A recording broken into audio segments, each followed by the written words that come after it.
Assalamualaikum. Hari ni Mak Ti nak buat mihun sup giabok ni. Sepatutnya video ni Mak Ti post kemarin, tapi sebab Mak Ti kejut dengan tragedi yang menimpa bas pelajar UPSI tu. Allahu Akbar. Sedih tengok. Mak Ti ucapkan takziah lah kepada seluruh keluarga yang terlibat. Semoga roh arwah semua dilimpahi rahmat Allah lah. Kita nak buat mihun sup ni. Bahan-bahan dia ginilah nak buat sup ni. Kita nak buat mihun sup giabok. Ni bahan-bahan kasar. Mak Ti nak buat sup bunjuk sendiri. Lepas tu ada serat, ada kuah, halia, bawang. Ni bahan-bahan kasar ni. Rempah 4 sekawan, ada ketumbar dengan jintan manis. Boleh basuh dulu, lepas tu sangai, lepas tu bubuh dalam bunjuk. Carilah kain kasa ke kain benda. Kita ikat gini. Sebab Mak Ti nak buat banyak sikit rempah dia tu. Boleh je kalau nak pakai set bunjuk biasa tu. Saja je nak buat hot lain. Lepas tu kita bubuh serai, bawang besar, halia, kuah, bawang putih tu. Kena banyak sikit lah. Bau dia berasa. Sebab kita nak buat gearbox banyak. Ni raya baru ni kan. Saya awak buat mihun sup. Sup tulang macam-macam sup. Ni cara Mak Ti. Tu asam jawa. Ni belacan. Kita bubuh je. Tak payah tumis. Bubuh je berdebok-berdebok dalam periuk tu. Lepas tu ni serbuk lada putih, lada sulah tu. Letak garam, letak cube ayam, letak garam, gula, ajinomoto, semualah secukup rasa tu.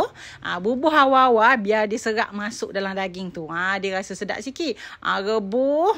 Tadi Mak Ti rebus sekali dengan daging. Daging pok dah. Jadi Mak Ti angkat dululah. Gearboxnya dak pok lagi. Tunggu dulu. Sebab Mak Ti tak mahu daging tu bagi dia lecur-lecur sangat. Bila masak dah gearbox tu, barulah letak bawang goreng. Ni batang sadri letak. Bila sup tu giabok tu masak dah, pok molek dah. Baru tu bubuh dah batang sadri tu. Lepas tu kita nak buat air lada dia.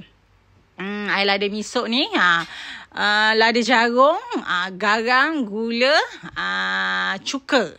Tu je, jangan bubuh air. Sebab biar kita nak jadi macam lada jeruk gitu. Kalau dah habis, bubuh je dalam botol, simpan dalam peti, kohor lama, kohor sedap. Nak makan dengan mi rebuh ke, nak makan dengan nasi goreng ke, boleh. Letak dalam botol gitu. Jadi macam lada jeruk. Jangan tambah air. Kalau tambah air, dia jadi cepat kulak. Okay, bubuh dalam botol gitu. Allah, sedap ni. Giabok masak dah ni. Letaklah dalam mangkuk. Makan panas-panas seawak. Tapi ni hari ni Mak Ti nak makan dengan mihun sup ni. Taburlah daun sup dengan cambah. Kalau Mak Ti suka cambah ni, berair cambah ni. Kalau saya tak suka, tak apa. Tak payah letak cambah tu. Tu air lada tu masak-masak manis. Lepas tu makan pula dengan mihun. Kalau suka mi, boleh mi. Kalau nak bubuh ayam ke, nak bubuh perut ke, boleh rebus je ayam dengan perut tu. Lepas tu bubuh sekali. Siaplah untuk dihidang. Nak makan petang tengah hari, boleh belaka. Saya boleh try resepi Mak Ti ni. InsyaAllah sedap. Selamat mencuba.